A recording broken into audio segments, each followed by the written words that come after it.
It started with a dream. A young man in Dublin named Kinahan, smart, calculated, and ambitious, wasn't drawn to flashy violence like other gangsters.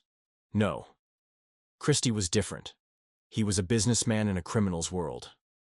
But what he built was far more terrifying than anyone expected.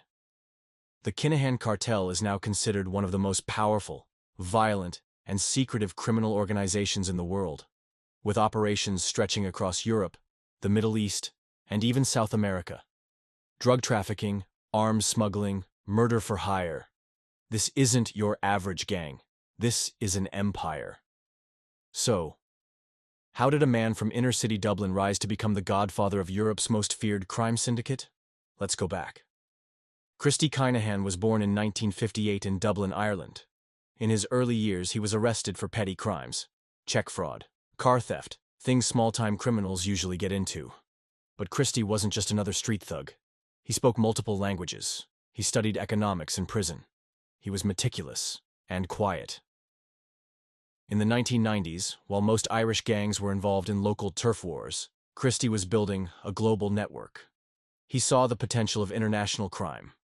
He began smuggling drugs from South America, primarily cocaine, into mainland Europe.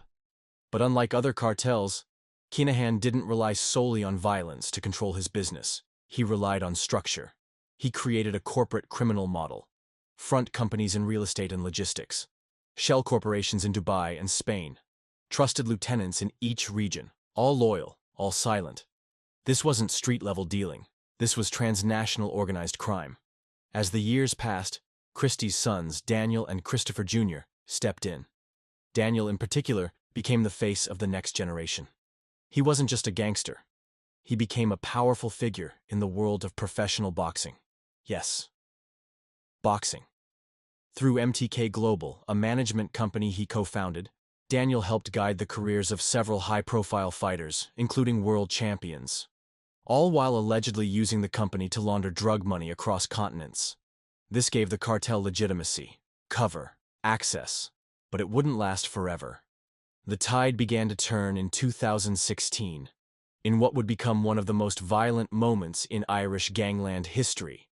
The Hutch-Kinahan feud exploded. At a boxing weigh-in at Dublin's Regency Hotel, 5 men disguised as armed police stormed the event. Their target? Daniel Kinahan. But Daniel escaped.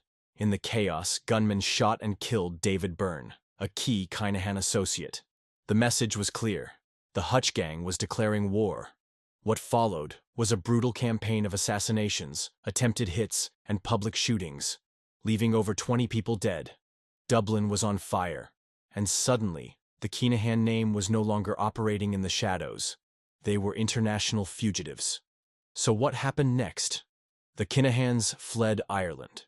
Christie moved operations to Spain, then to Dubai, where he and his sons began living in extreme luxury. Mansions, private jets, cars worth millions, all while continuing to manage one of the largest drug trafficking networks in Europe.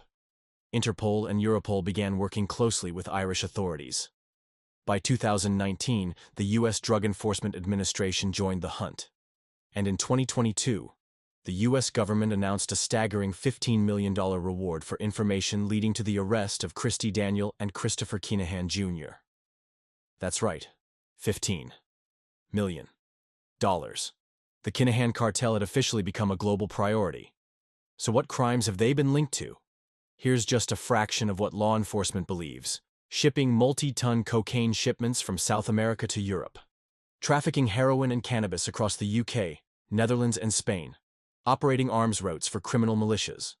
Money laundering through boxing, real estate, and offshore companies. Involvement in over 20 murders related to gangland feuds. Their operations have been described as military-grade, using encrypted phones, coded language, and high-tech surveillance to evade police. They've employed hitmen. They've bribed officials. They've operated like a corporation of death. And yet, despite the evidence, despite the millions spent on investigations, as of today, none of the senior Kinahan leadership has been arrested.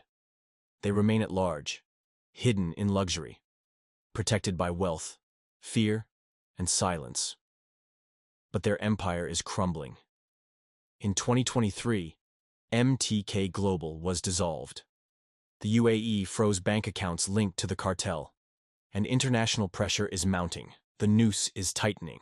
The story of the Kinahan Cartel isn't just about drugs and violence. It's about how organized crime has evolved into something more dangerous than ever before.